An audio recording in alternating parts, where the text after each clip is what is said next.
Welcome to the Humankind tutorial series where we'll give you a rundown of the different parts of the game. In this one, you'll learn some basic mechanics like movement, advancing out of the Neolithic era, and early game tips and tricks. Everybody in Humankind starts off as a Neolithic tribe, and the goal in this stage is to make it up to the Ancient Era. How do you do that? Well, you'll have to gain Era Stars. You gain Era Stars by completing objectives, which you can see up here in the top left corner of your screen. Before we get into what these objectives are, though, you'll have to learn to navigate the map. To move your units, select the group, then select the tile you'd like to move to. Different units have different numbers of movement points, and once you're out, you'll have to wait until the next turn to move again. These guys only have 4 movement points, as you can see here, and we've used them all. Let's click the End Turn button here. Humankind is played in turns. Every player carries out their actions simultaneously during their turn. When there's nothing left to do, you must select End Turn to move to the next one. Ending a turn will refill unit movement points, advance any ongoing constructions, and top up the number of resources you produce. In each era, you'll have to earn 7 Era Stars out of a possible 21 to advance to the next one, except for the Neolithic era. Here, you'll have to obtain one of 3. To obtain a growth star, you'll have to gain population units. To gain units, you'll have to earn food, which can be found through hunting wildlife, ransacking animal sanctuaries, and sending units to these glowing curiosities with the food icon. Ransacking is pretty simple. If you find yourself near one of these markers here, select your army, then select the ransack button on the right side of your screen. Then select the sanctuary you'd like to ransack. In the Neolithic era, it'll take a turn to finish, but later down the line, depending on what you ransack, it could take longer. You can also ransack outposts, districts, and extractors, but we'll talk a little more about that in the Break the Wall video. You'll get science stars by obtaining science curiosities, similar to the food ones I just mentioned. Pay attention to the curiosities icon to know exactly what you're picking up. To earn a hunter star, you'll have to hunt wildlife. In this era, you'll find deer, bears, and mammoths, so make sure you have enough units with you to live to tell the tale. To attack an animal, select your army, then select the attack button in the army panel on the right and select the animal you'd like to attack. I'm going to hit this button to resolve the battle manually, and this will open up the battle map. Place your units in the deployment phase, paying attention to terrain elevation and type. We'll dive deeper into how battles work in the Stick 'em Up videos, but for now, just remember, high ground equals good, rivers and low ground equals bad. Just a couple extra things to think about and take with you in these early stages of the game. The foggy parts of the map are areas you either haven't discovered yet or don't have vision over. When you navigate to these areas, the terrain will become visible to you. Be careful though, because you may also discover a hostile faction, animal, or independent people. Also, different tiles on the map work in unique ways. For example, traveling on or through forests will cost more movement points than usual. Rivers work a little differently. Landing on a river tile will cost quite a few movement points, but traveling along a river will allow you to move without penalty. Hover over different tiles to see how many base movement points it'll cost to travel over them. And that should be most of the basics. Check out some of the other videos for a deeper dive into the more specific parts of the game.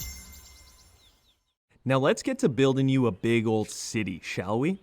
In this one, we'll be chatting about placing outposts, creating and managing cities, and collecting the 4 basic resources in the game. FIMS, or Food, Industry, Money, and Science. To start, you're going to want to claim a territory by placing an outpost. To do so, just select your army, navigate to this button here, and plop the outpost down on any tile you want. It's really simple, but there are a couple things to consider. Outposts cost influence to build. In the Neolithic era, you'll gain influence by hunting and discovering science curiosities. There are other ways to earn it down the road, which you'll discover as you play the game. When placing an outpost, first you'll want to consider your proximity to your opponents. Being close to your enemy doesn't have to deter you, but just know that settling beside them may put them on edge. Secondly, elevation. Your outpost or city may be attacked one day, so it might be wise to get ahead of it and take the high ground. Think of elevation as a natural defense. And finally, resource output, which we'll talk about right away. Territories are sectioned off by dotted white lines like the ones you see here. When you place an outpost within one of these areas, the section becomes yours and is outlined by your empire's color. Be on the lookout for territories with an abundance of resources, shown by these icons on the map. The four main building blocks of any bustling city or outpost are food, industry, money, and science, or FIMS. Each of these basic resources can be exploited directly from the map, the amount of each depending on where you place your outposts and districts. Food will feed and grow your population, industry will affect the production speed of your city, money will let you buy stuff, and science will help your people learn new things and advance technologically. Starting out, a good bet is to look for areas with good food or industry yields, but almost every territory can be lucrative if you play your cards right. Back on the subject of outposts, you can place one in the Neolithic era, but you won't be able to convert it into a city until you've chosen a culture in the Ancient era. So what's the difference between an outpost and a city anyway? Well, an outpost can be placed on the map, like I said before, to claim the territory.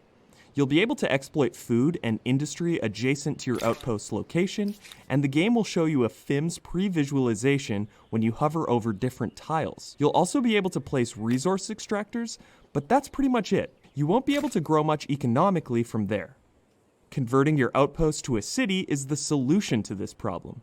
Building a city will cost some influence, but that's where the real growth starts. You'll gain access to both districts and infrastructures, which will allow you to increase the amount of resources your city generates and exploits. You can only convert your outpost into a city once you've reached the Ancient era. To start the conversion after you've chosen your first culture, go into your outpost and navigate to the menu that appears on the right side of your screen. If you've got enough influence, you can hit this button right here to start construction. Your outpost will instantly upgrade to a city. And remember, the first city you build will become your empire's capital. I've mentioned districts and infrastructures a few times now. Once you have your city selected, on the right side of your screen, once again, you'll see a series of hexagonal icons and a few square icons. The hexagons are districts, which are quarters that are placed directly on the map to exploit and gain specific resources.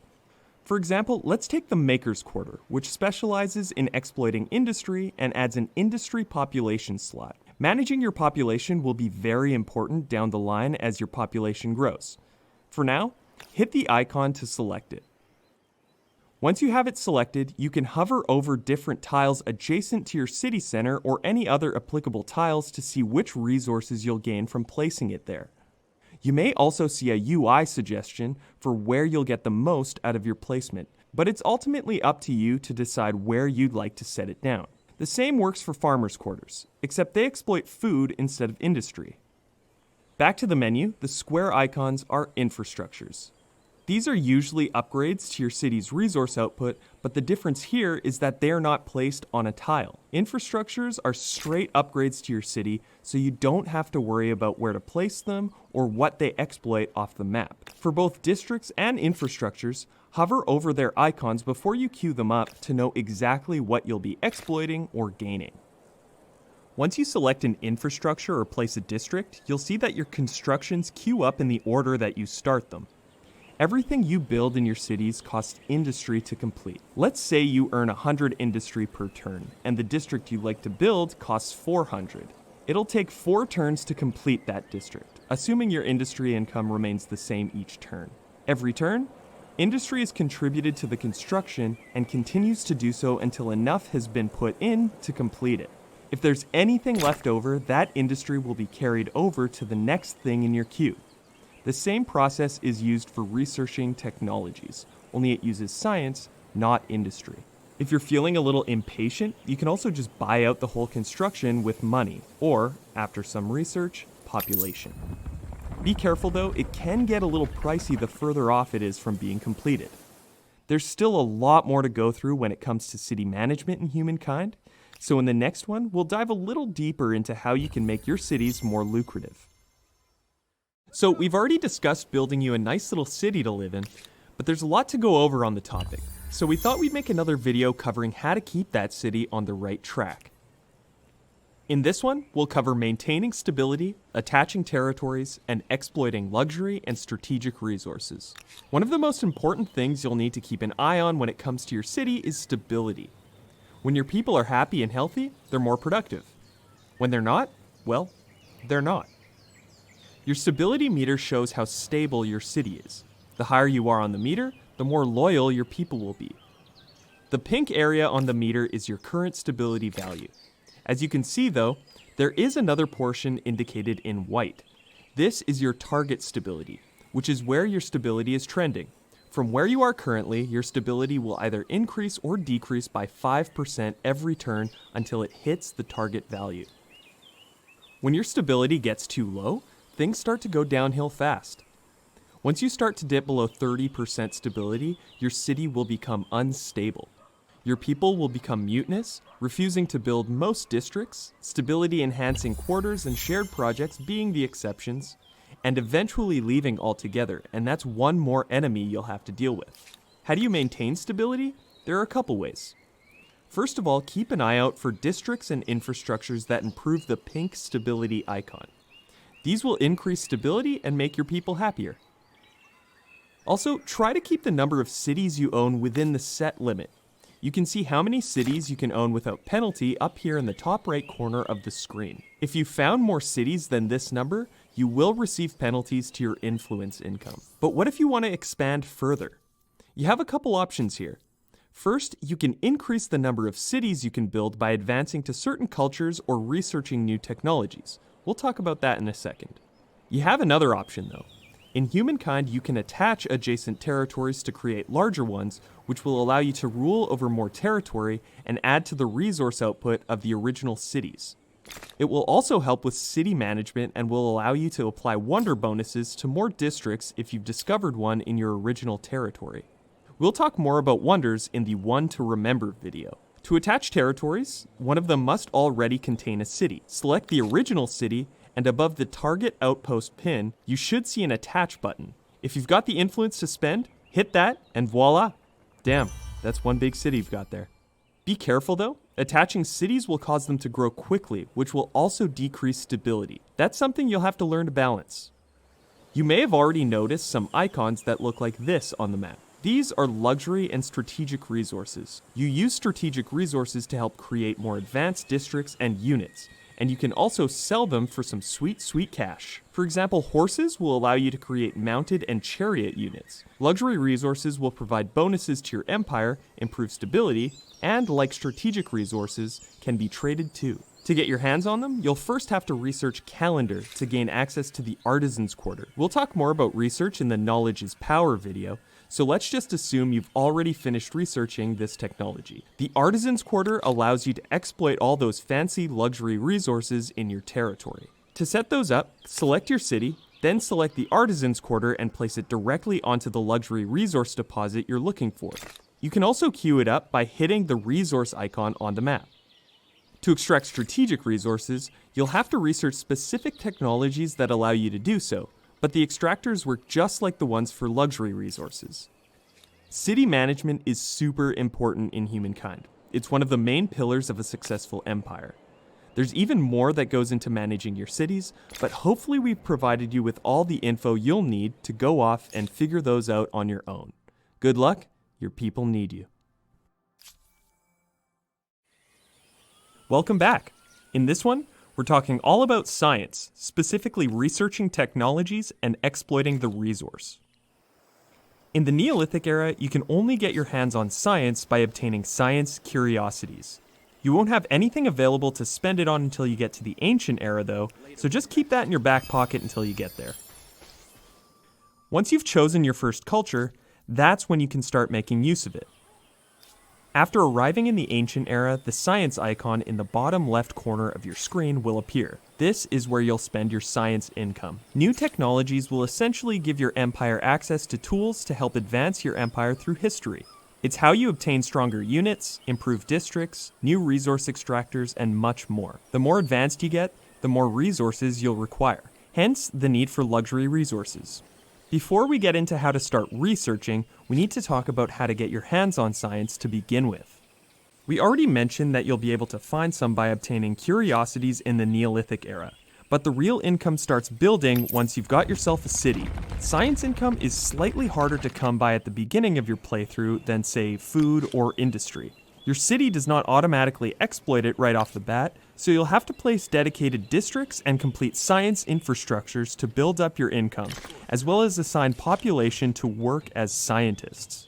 However, as you progress, so will your ability to exploit science. If you're looking to improve your science income, be on the lookout for anything that provides the blue atom icon here. Now, let's get into how to start researching technologies. To queue up research, just click into the menu in the bottom left corner of your screen. Select the technology you'd like to research, and it'll queue up. You can either choose from the quick selection panel that pops up immediately, or choose a technology from the full tech tree. Head there by selecting this button here. Spending science works just like spending industry does. The amount you make each turn is contributed to the target amount of the technology you want to research. The technology is completed when enough science has been contributed, and any excess will be carried over to the next technology in your queue. For example, if a technology costs 450 science, and you make 100 science per turn, it'll take 5 turns to complete that technology. 100 science will be contributed to the study until enough has been put forth to cover it. The 50 remaining science will then be contributed to the next tech in your queue. The more advanced the technology, the more science it'll cost. Also, some technologies are prerequisites for others, so keep that in mind when planning out your queue. Just a few other things to flag. Each technology is tied to a specific era. You can only research technologies from the era that you're in and before, except if you're a scientific culture. Scientific cultures have a passive ability that allows them to research technologies from the next era. We'll talk more about passive abilities in the Legacy of an Era video. Also, you can use the search bar on the tech tree to quickly filter through technologies. Here, you can use specific keywords to find technologies you're looking for fast. You can either search directly for the tech you're looking for, or use keywords that pertain to it if you don't know the name. And that's all you need to know for technologies in Humankind. Now put your lab coat on and get to researching. So let's talk about how you win a game in Humankind. Your fame score is what dictates your position in the race to victory. You can get your hands on it by doing a variety of different things. Earning era stars, completing competitive deeds, and discovering and building wonders. We'll be covering each of these things in this video. Let's start with era stars. We mentioned in a previous video that era stars function as a way to advance you through the eras, but they also contribute to your overall fame score. There are 7 different categories for you to earn era stars in, which cover the 7 different affinities in the game: aesthete, agrarian, builder, expansionist, merchant, militarist, and scientist. Within the categories, there are 3 objectives that, if you achieve them, will earn you an era star. This means there are 21 era stars available to you in each era. The objectives for each era star always relate to the affinity they correspond to. So, for example, here we are in the Ancient Era. These are the 7 different categories of objectives. Within the Agrarian Star category, you'll have to build your population up to the specified number. You can see that there are 3 era stars available. Once you acquire the specified number of population, the objective will update, opening up a new one asking you to acquire even more population units. For each era star you unlock, you'll earn some fame. The longer it takes you to achieve an objective, though, the less fame you'll receive for the era star. If you want to maximize your fame rewards, you're going to want to be quick about it. Keep in mind that earning era stars with affinities that correspond to your current culture will land you double the fame. This can really come in handy. Over on the right side of the Empire screen, you'll see competitive deeds. Competitive deeds are also objectives that you can achieve to earn fame. However, the main differences are that they don't earn you era stars and they can only be achieved once.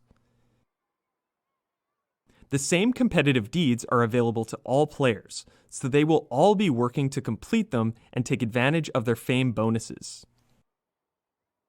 This one here awards you with 50 fame for building a cultural wonder. Once you've done so, you won't gain that bonus for building any additional wonders, though you will still gain the standard fame rewards. And while we're on the topic, the final way to earn fame is by discovering or building wonders. There are two kinds of wonders in humankind: natural and cultural. Natural wonders are awesome natural structures of staggering beauty and are randomly generated across the map. When you discover a new one, you'll earn fame. If you place an outpost and build a city in a territory containing a natural wonder, you will receive economic bonuses. Hover over the wonder to see a breakdown of the resource bonuses you'll receive by settling near it. Cultural wonders, like the Eiffel Tower or Stonehenge, are constructible structures that can be claimed once you've earned enough influence. Once you've claimed a cultural wonder, only your empire can build it. Cultural wonders are what we call shared projects. Their construction can be queued up in multiple cities to cut down on the time it takes to complete them. Finally, you can only claim an additional cultural wonder once you've built your previous one. So even if you have enough influence to unlock a new one, make sure you've completed the construction on the wonder you claimed prior. And that's all for this one.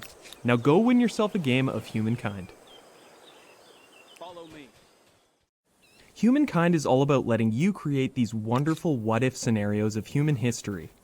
In this video, we'll dive deeper into the topics that make humankind unique: eras and cultures, cultural affinities, legacy traits, and emblematic units and districts. Humankind is separated into 6 different eras spanning human history: the ancient era, classical era, medieval era, early modern era, industrial era, and the contemporary era.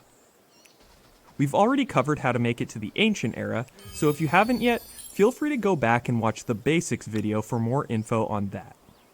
Once you've gained 7 era stars within an era, except for the Neolithic, you'll be able to advance to the next. Before heading into the next era though, you'll be prompted to choose a new culture. Once you make your selection, your empire will become that culture at the start of the following turn, taking on all of its unique bonuses and traits. We'll talk about what that means right away. Every era contains a number of different cultures for you to choose from, all of which are associated with one of 7 different affinities. Cultures can either be agrarian, aesthetic, builder, expansionist, mercantile, militaristic, or scientific. Affinities determine the general gameplay orientation and usually define where a culture specializes. Affinities also come with 2 special abilities, one passive and one active. The ability changes with the affinity of the next culture you choose. For example, the ancient era Babylonians are a scientific culture. When you choose the Babylonians, you'll gain the collective mind's active ability, allowing you to convert your industry and money in a city into science. Their passive ability lets you research technologies from the classical era.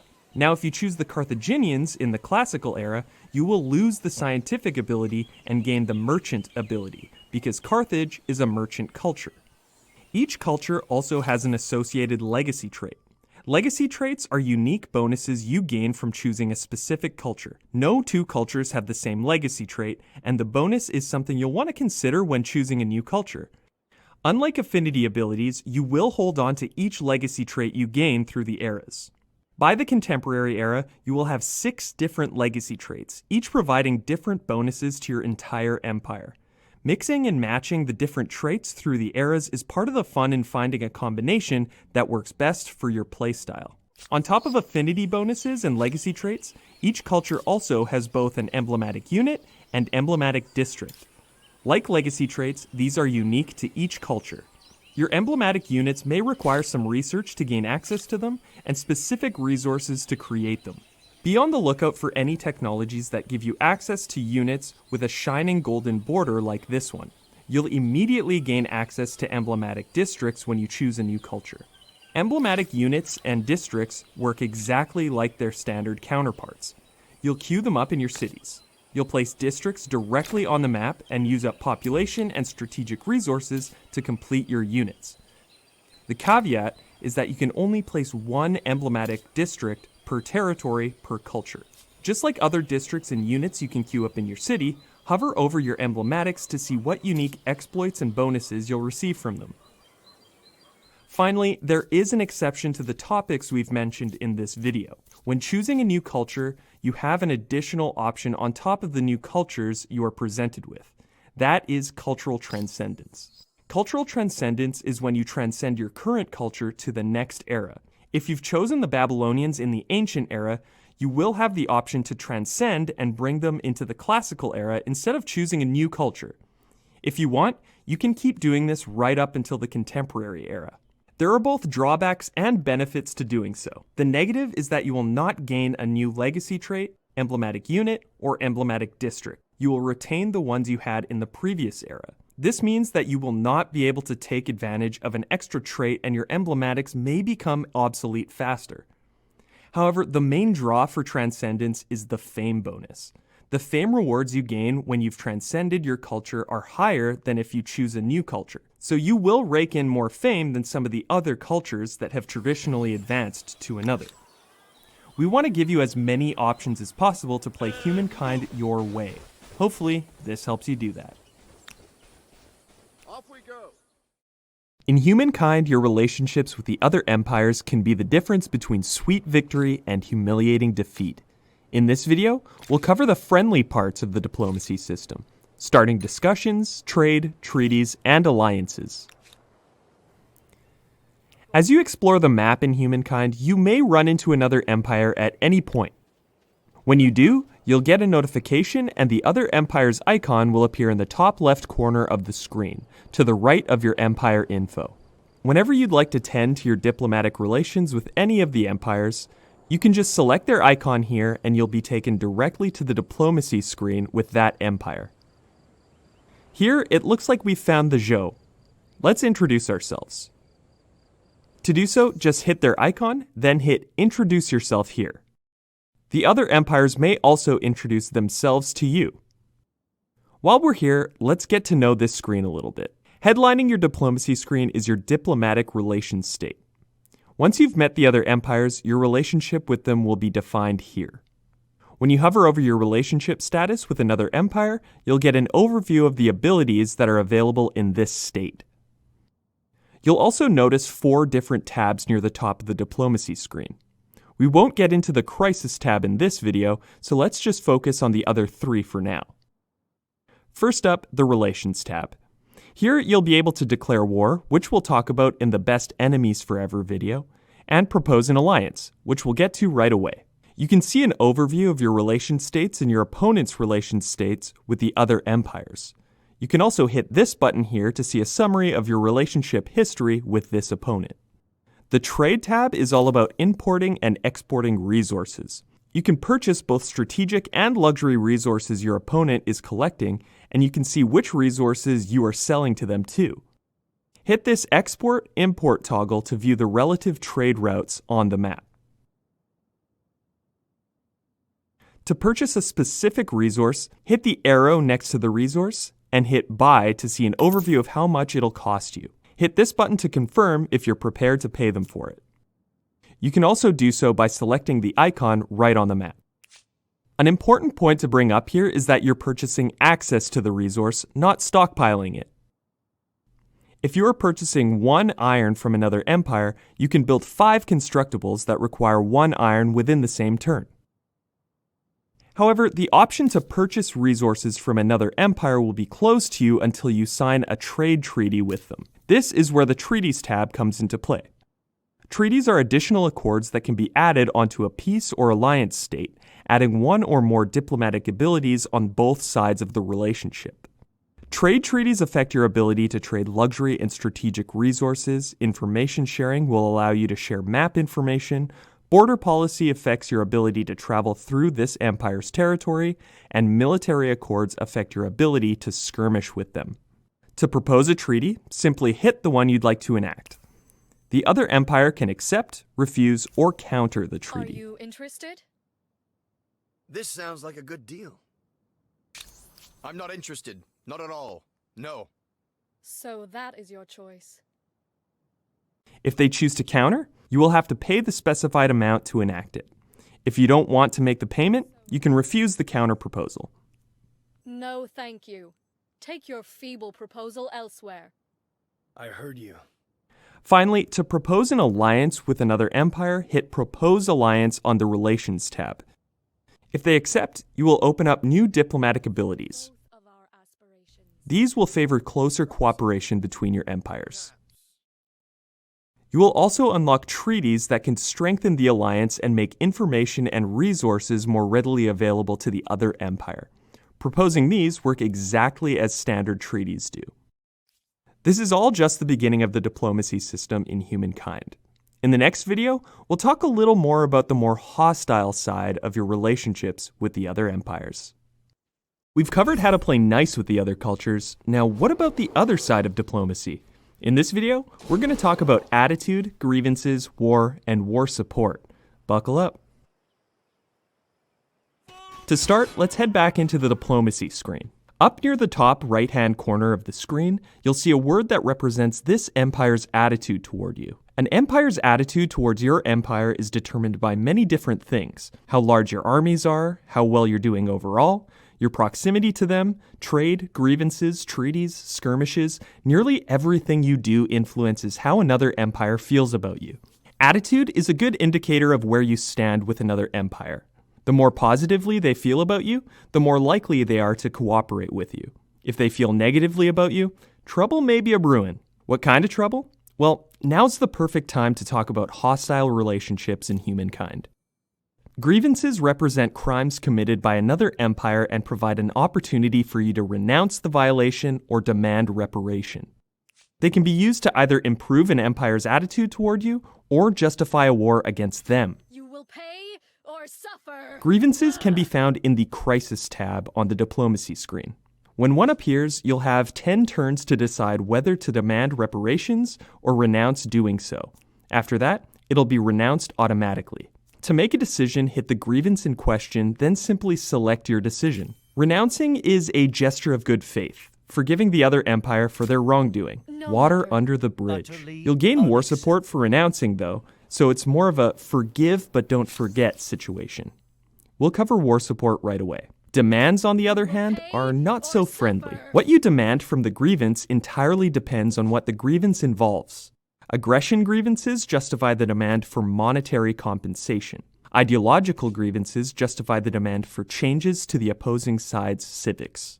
Intervention grievances justify the demand for changes to the opposing side's diplomatic relations. Religious grievances justify the demand for changes to the opposing side's state religion. And finally, border grievances justify the demand for territory. If you make a demand and the opposing empire refuses, things start to get a little spicy. You now have justification to start a war, which can also be done on the Relations tab.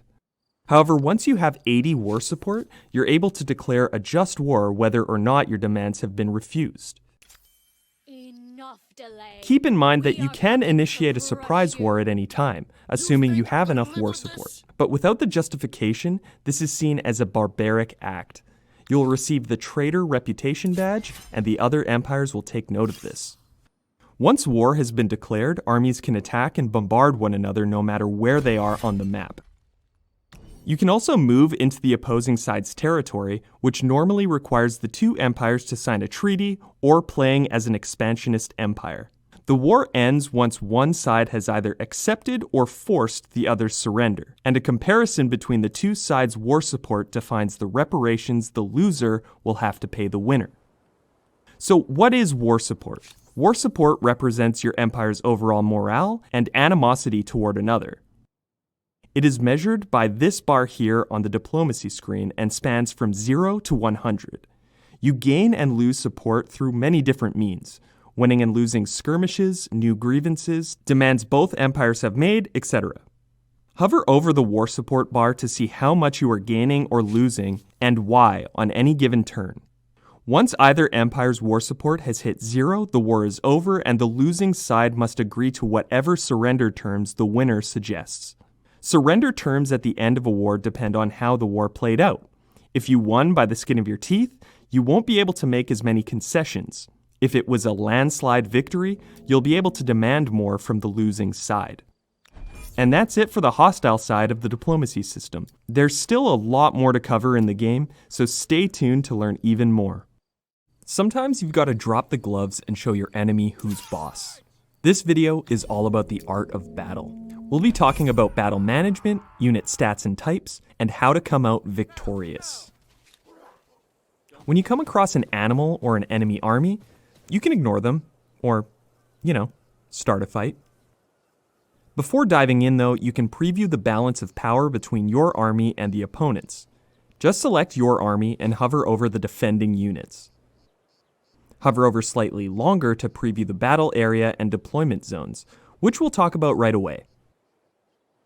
Let's attack these guys here. To do so, have your units selected and navigate to this button here. Select that, and then the army you'd like to attack. You can also select the army you'd like to attack while your units are selected directly on the map. First, you have the confirmation phase. Here you can either confirm the battle, instantly resolve the battle, or retreat.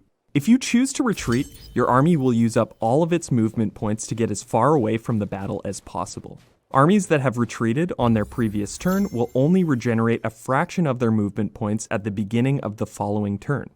They can't perform hostile actions like attacking, reinforcing, bombarding, and ransacking until the end of their next turn. Plus, they cannot retreat a second time in a row. Sometimes retreating is the best option, but not today. Let's sort this one out manually. Next up, we've got the deployment phase. The colored tiles within the battlefield represent the deployment zones of both armies within the larger battle area. Deployment is key for maximizing the potential of your troops.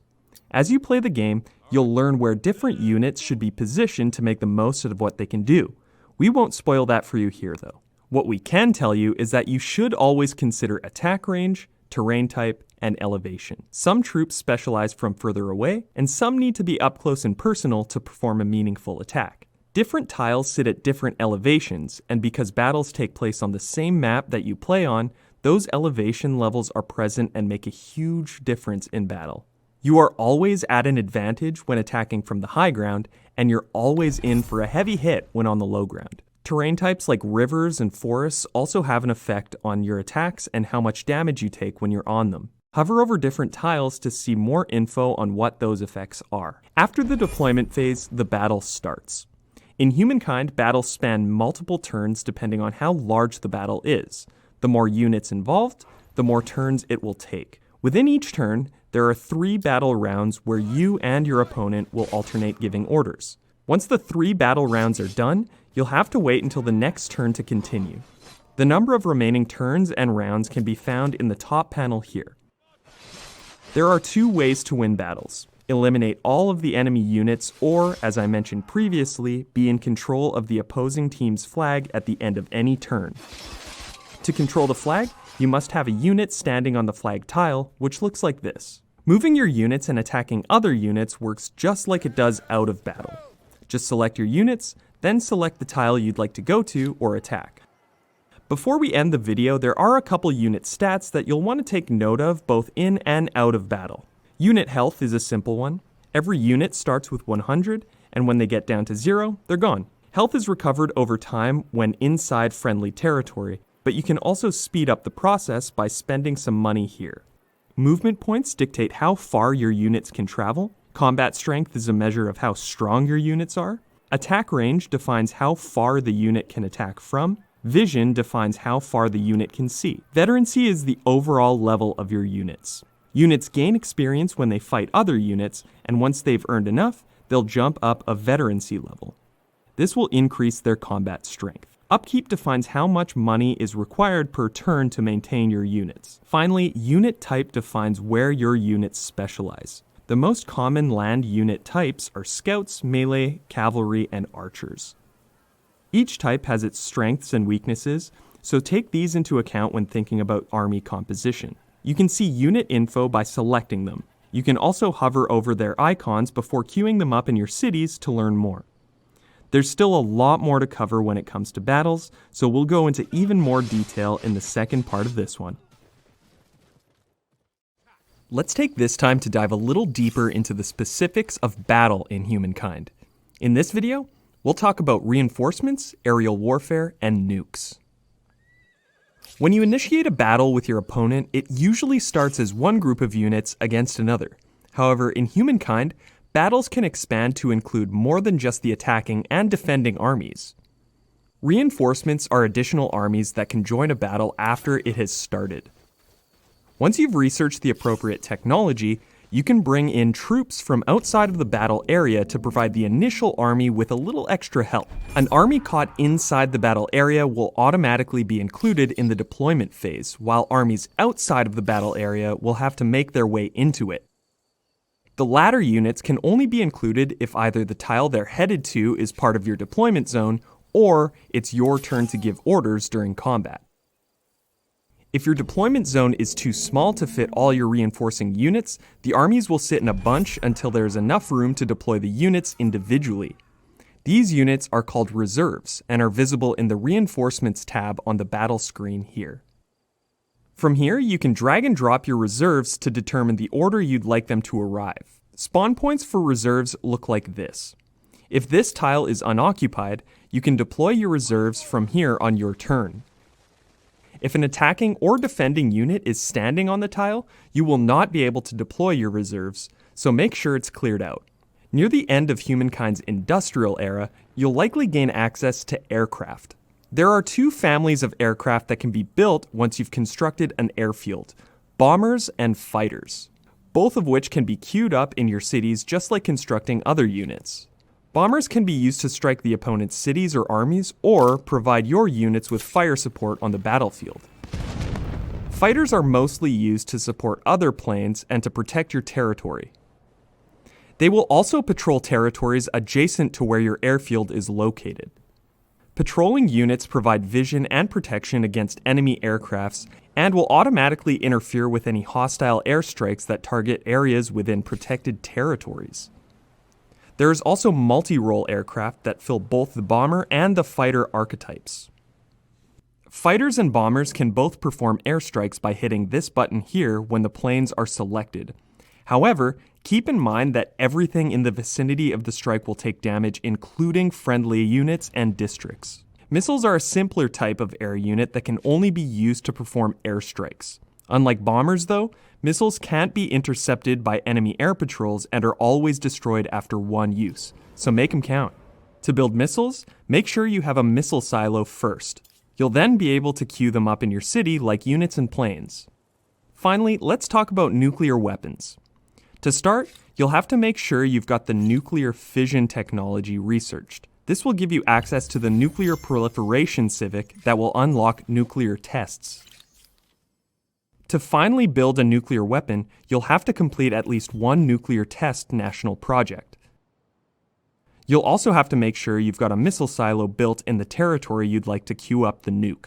Nuclear weapons work just like regular missiles, only they will destroy everything within a several tile radius and turn those tiles into wasteland. Wasteland tiles can no longer be exploited or built upon. And that's it for battles in Humankind. Now get out there and cause some havoc. We'll see you in the next one. Does your enemy have something you want? A nice looking territory? A luxury resource? A big sack of money? Well, have we got the video for you. In this one, we'll cover ransacking, sieging, and militia. Basically everything you'll need to take what's rightfully, in quotations of course, yours. To ransack in Humankind is to loot and pillage a section of an opponent's territory, typically recovering money and leaving it in ruins or destroying it altogether. Armies can ransack tiles if they contain buildings. Any army can ransack a tile, but your ability to do so may depend on your diplomatic relationship with the empire that owns it. To start ransacking, select your army and select this button on the right side of your screen. Then, select the tile you'd like to ransack. Ransacking will take a set number of turns, determined by your army's combat strength and the fortification value of the targeted tile. The number of turns will be indicated in the counter above the ransack tile. Once those turns have passed, you'll be awarded with resources, usually money, and the construction will be destroyed. Now let's talk about sieging. Cities have fortifications, which prevent enemy units from just entering your city and ransacking the place. It must be besieged, assaulted, and then occupied. To initiate a siege, select an army and attack any of the opposing city's walled districts. But instead of going straight into the deployment phase after confirming the action, you'll be brought to the siege phase before actually deploying your units. This phase can last multiple turns. While a city is under siege, it produces fewer resources and is hermetically sealed. Nothing gets in or out except reinforcements. During the siege phase, the attacking side will slowly construct siege weapons if they have them researched. Siege weapons will help the attacking side breach fortifications around the defending side's districts. All district tiles that are connected to a city's main plaza, plus certain special districts, are fortified. Each fortified district has its own remaining hit points. The better the city's fortifications are, the less damage it will take from a siege weapon. Once a fortified tile loses all of its hit points, it is breached. Breached tiles serve as a gateway through the city's walls. You can see how many turns it will take you to construct your next siege weapon by going into the siege menu. As you can see here, you'll have a set number of slots for each siege weapon. If your siege lasts long enough, you will fill out each of these slots, but you will not be able to construct more than the number of slots that you have. If you get that far, you should probably launch the assault as soon as possible. Now let's check in on the defending side of the siege phase. Militia units will immediately take up arms to defend their homes when their city is under siege. However, in contrast to how siege weapons are created, the longer the attacker prepares to assault, militia units will gradually abandon their posts as the siege takes a toll on the Empire's war support. A militia unit will be lost every couple of turns depending on how stable the city is. The lower the stability, the quicker you'll lose militia units. Militia units will immediately return if the siege is broken. As the attacking side, you can launch your assault whenever you'd like, but the defending side can also launch a sortie at any time. Either way, if an assault or sortie is initiated, you'll be taken to the deployment phase. This works just like it does in any old battle. Place your units where you think you'll be able to get the most out of them. The defending side will be able to deploy as many militia units as they had when the assault or sortie was initiated, and likewise, the attacking team will gain access to the siege weapons they created. There are many different outcomes and victory conditions of a siege. The attacking side can abandon the siege altogether before the assault even starts. The defending side can also surrender at any time, handing the keys to the city over to the opponent. Neither of these is the sexiest option, but both are occasionally necessary. The siege is also concluded whenever either side's units have been wiped out or the attacking side captures the defending side's flag. If the attacking side wins, they, again, take the city. If the defending side wins, they keep it. For now. Hopefully this helps you understand how ransacking and sieging works in Humankind. Now get out there, take over some cities, and cause some absolute mayhem. This is going to be a quick one, but no less important than any of the others. In this video, we're talking about narrative events and status effects. Narrative events in Humankind have unique trigger conditions. Your decisions, relationships, and overall progression can impact which events appear when. These events allow you to shape your empire and forge its story. They usually require you to make a decision and will often pose a variety of different options that will impact your empire in different ways depending on how you choose to handle them.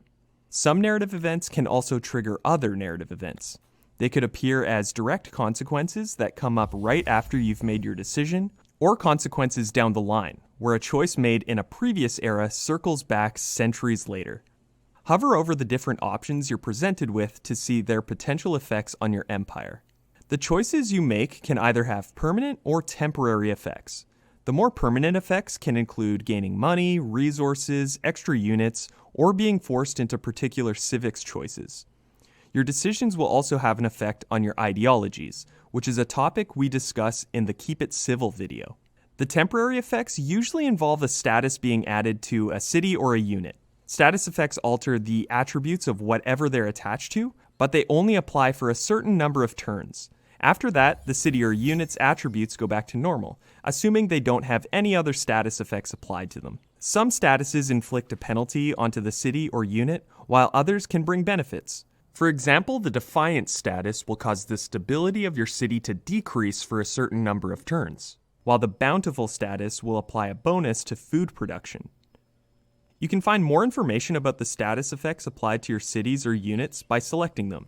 In the city or unit menus, navigate to the icons that look like this and hover over them to see their effects and how many turns they'll last. Status effects can be applied in many different ways, not just through narrative choices. Curiosities, civics choices, technologies, battles, sieges. Keep an eye out for them and take note. Again, this was a short one, but both narrative events and status effects are some of the main pillars of Humankind. Now that you know how they work, go write your own story and leave your mark on history. Religion in Humankind is yet another way to set your empire apart and shape the story of your people. In this video, we'll talk about faith, followers, tenets, and religious conversion. With enough population in one of your cities, you're able to create your empire's religion. Your first choice is simple: polytheism or shamanism. The former will provide you with more faith per attached territory. The latter generates faith per population. Producing faith will allow your religion to spread and will help unlock gameplay bonuses through tenets, which we'll cover right away. Regardless of this initial choice, you'll be able to produce faith by other means down the line. Holy sites are a major source of faith throughout Humankind. They're shared projects like cultural wonders, meaning they can be queued up in multiple cities to cut down on their production time. You can also gain more faith by building faith-focused emblematic districts, constructing certain cultural wonders, and more. Just keep an eye out for anything that improves the faith icon here. To find more information about your state religion, select this button here in the bottom left corner of the screen next to the Society button. Here you'll be able to see information about your state religion and change the name of it. Now, just because you're the creator of a religion does not necessarily mean you're its leader. The religious leader is always the empire that controls the majority of this state religion's holy sites. What does it mean to be the religious leader? The leader is able to choose the tenets of the state religion. Tenets represent the principles and commandments of a religion. Each tenet has a specific gameplay effect that reflects its inspiration. To choose or see your state religion's tenets, select the Tenets button here. These are your potential tenets. Hover over them to see the effect on your empire if you choose to select them. On the right-hand side of your screen, you can see that tenets are organized into tiers. You're able to choose a new tenet in the following tier once your state religion has hit a certain threshold of followers. This bar here shows you how many followers are required to open up the next tier. Followers are the inhabitants of a city that follow a specific religion. Since multiple territories can be attached to a city, and since each territory can follow its own religion, cities can house followers of multiple different religions at a time. You gain more followers by growing your population and faith and spreading your religion. Finally, I mentioned earlier that you are not necessarily the leader of the religion you created. In fact, your people don't have to follow your religion at all. In Humankind, your people are able to convert to a religion that another player has created. If another religion's impact on a territory remains significantly higher than another for a certain number of turns, the territory will convert to that religion. The game will inform you when the conversion is started, so you will have time to respond by either increasing your faith production or by sending in the troops. You can select any territory to view more details about the different religious influences, faith production, and followers. Just a heads up though, religious conversion isn't always a bad thing. If your empire is converted to another state religion, you will take on the tenets of the new one. You'll gain all the bonuses that come with it. You just won't have control of the tenet choices if you are not the religion's leader. If your empire isn't focused on faith and religion, converting to another player's state religion could be in your best interest. And that's all on the topic of religion. Now get out there and find yourself some followers. Enjoy!